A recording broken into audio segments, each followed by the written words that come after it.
This is a place far away from our world.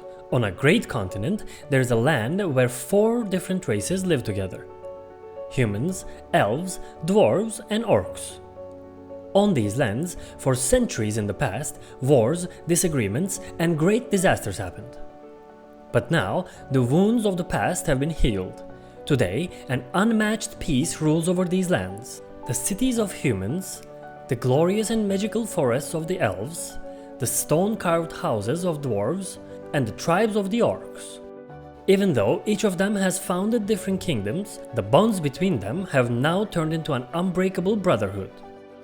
Even if these 4 races are divided into different kingdoms, the borders of these kingdoms only exist on maps. The people visit each other as friends.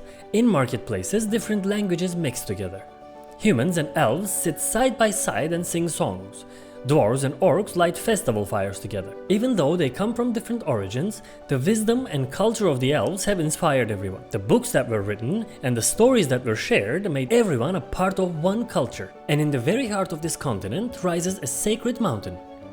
For centuries, this mountain has been seen as a temple for every race. All races go to this sacred mountain to pray, and they believe this mountain is good for everyone. Every year, a big festival is held at the foot of this mountain. Different races gather at the same table and celebrate unity and togetherness. Some say this mountain is a gift of the gods. Some say it is the heart of the whole world. Legends tell that great secrets are hidden inside the mountain, but none of these have ever been proven. For now, the peace in this world looks like it will never end.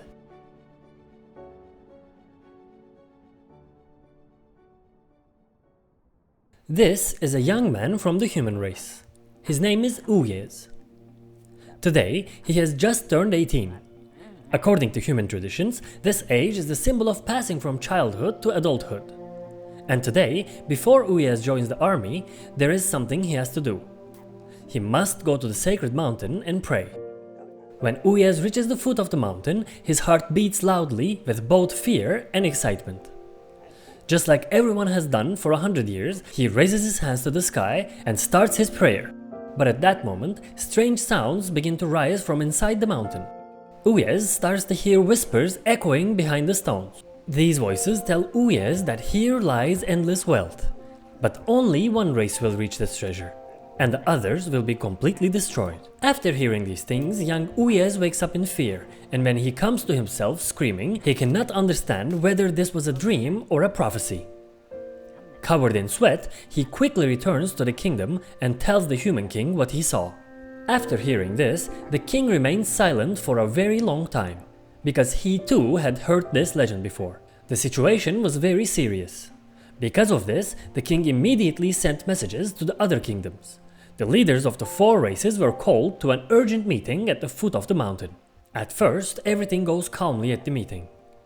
The human king shares his concerns, the elf king approaches with thought, the dwarf king argues that the matter should be handled with caution. But the orc king very impatiently says the mountain must be opened and the treasure must be taken. Even though the orcs lived in peace and harmony with the other races, they always thought they were poorer and lived under harder conditions. The discussion grows bigger and bigger, and the voice of the orc king rises higher and higher. While the shouting and arguments continue, something happens that no one expected at the meeting. The dwarf king, in anger, kills the furious orc king with his sword. A freezing silence falls on the meeting, because now everyone realizes the same thing. With that moment, all balances are destroyed and nothing will be the same again. Very soon, the elves declare war on dwarves and the humans declare war on the orcs. At first, it looks like small conflicts, but in a very short time, it turns into a great war that spreads all over the world. As soon as the war between elves and dwarves begins, the border turns into hell. Hundreds of dwarves and hundreds of elves fight as if there had never been peace. The situation is no different between humans and orcs. The clashes that start in border villages quickly turn into massive battles. The war is so great that in the first years the population of all races drops to almost 1/3. The elves, who before the war had a population of more than 1,000, now can barely be counted as 400. All races suffer terrible losses, but no one looks willing to step back. Even with the losses, the war continues at full speed. Sometimes entire villages, entire cities are burnt down and are destroyed completely.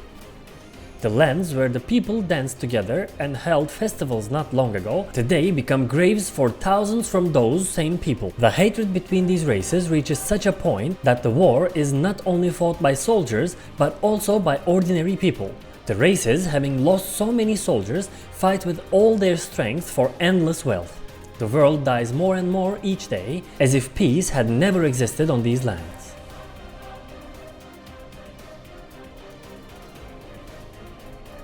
The dwarves burn and destroy the last elf villages, while the orcs slowly take over the last cities of the humans. The existence of humans is erased from history, leaving behind only burned houses, empty castles, and fields turned to ash. The same fate happens to the elves. From people that once numbered hundreds and thousands, not a single living being remains. The dwarves grow stronger in the magical lands they took from the elves. They find new mines and build new structures.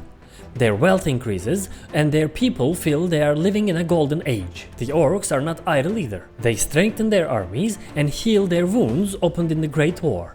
Everyone knows that what is happening now is the calm before the storm. Everyone knows that very soon these two kingdoms will go to war with each other. And that day comes.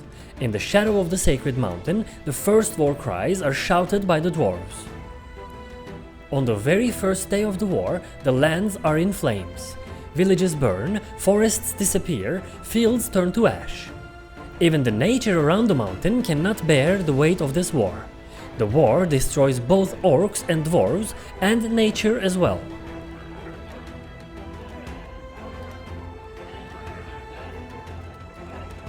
The orcs try to resist the dwarves, who are truly living in their golden age. With their strong bodies, they launch counterattacks, but the dwarves are numerous and very prepared.